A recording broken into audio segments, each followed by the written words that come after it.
Hello to all the wonderful humans. How are you guys doing? I hope you guys doing well and welcome. I am Aboli and I make science-based skincare and hair care videos. If you are interested in that space, then consider subscribing to my channel. So recently I posted a video on the minimalist AHA, BHA and PHA peel, and I mentioned that I did patch test it for 2 weeks, and I asked if you guys wanted a video on how to properly patch test, and you guys did want a video on that. So this video is all about that.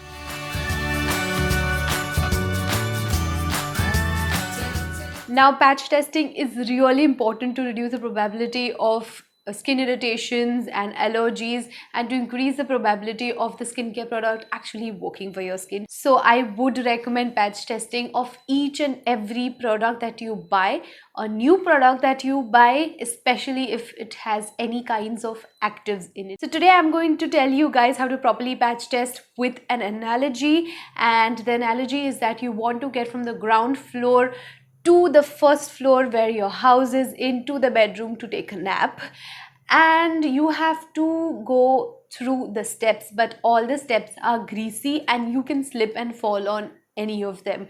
So keep this in your mind and let's start with patch testing. Now, the first step that you're going to take on this stair is the simplest and the most important according to me. Now, this is something I do each and every time I receive a new product. Once I open the product, I start my patch testing. You guys can also do that. So what I do is I start with my elbow. Now I apply the product here in this area and not here or here. The reason is, when you apply things here, there can be friction, and the friction can cause redness, and we don't want any false positives here. So apply it here, and I don't apply it here because we know direct sunlight can cause a lot of havoc in the outer side of your arm. So this is a safe place. This is where I usually patch test, like start my patch testing. You can also use this area, usually on my left hand because I am a righty. You can do whatever you want. Now I apply the product here depending on the usage of the product. If it's a peel, I apply it and then remove it for 10 minutes. If it's a moisturizer or a serum, I keep it there for as long as I take my next bath. So I would suggest apply the product, see if there are any short-term reactions that you're getting. Short-term is usually within minutes. If you are allergic to any ingredient, you will see a reaction in few minutes.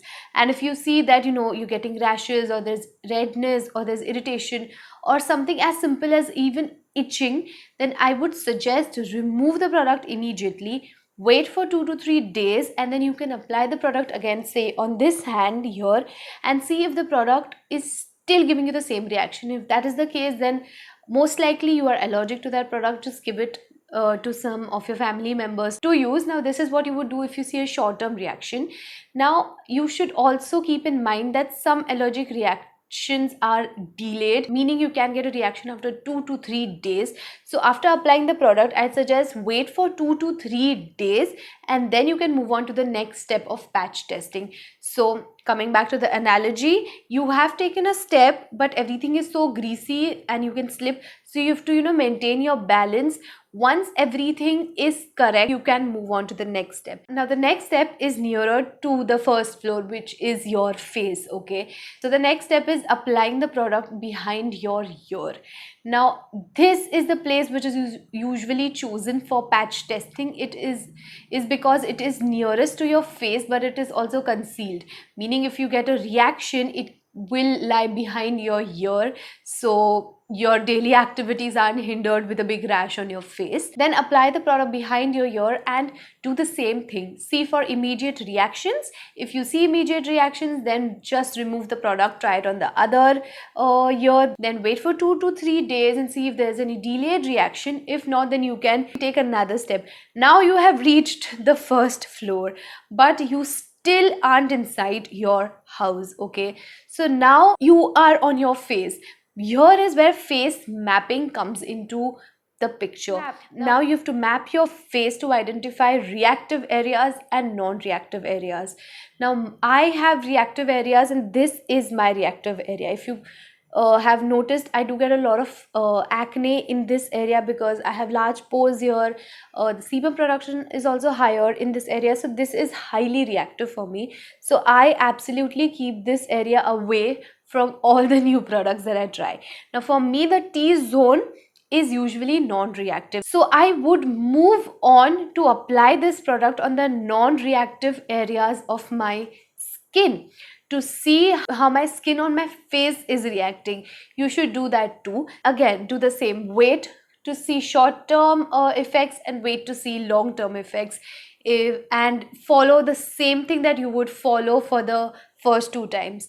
Then after 3 days, so now it has been almost a week, then you can go on to use the product as it is supposed to be used on your whole face.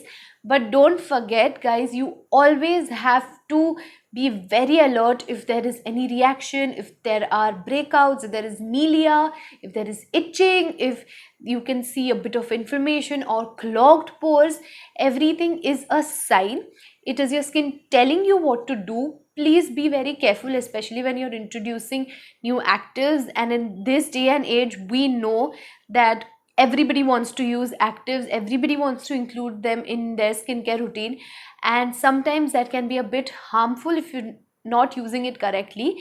So please stop burning your skin. Now that you have applied the whole product on your face, I can safely say that you have reached in your bedroom and now you can take a sound nap because the product has worked for you. Congratulations, and you can start using it in your daily skincare routine. And this is a slide that I'm sharing about the whole process. If you're interested, then you can click a screenshot. It'll be easier for you to look at it when it's in a pictographic way.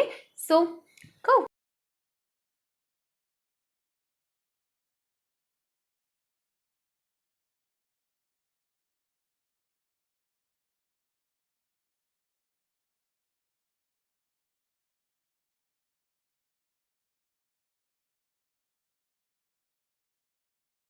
So if you like the video, then please don't forget to click the like button. Also, if you like my content in general, then consider subscribing to my channel. Also, if you have any suggestions, recommendations of the videos that I should make, then please write it in the comment section. I am quite active in the comment section, so I will definitely take a look at it and make a video on it. That's it. Until next time. Bye.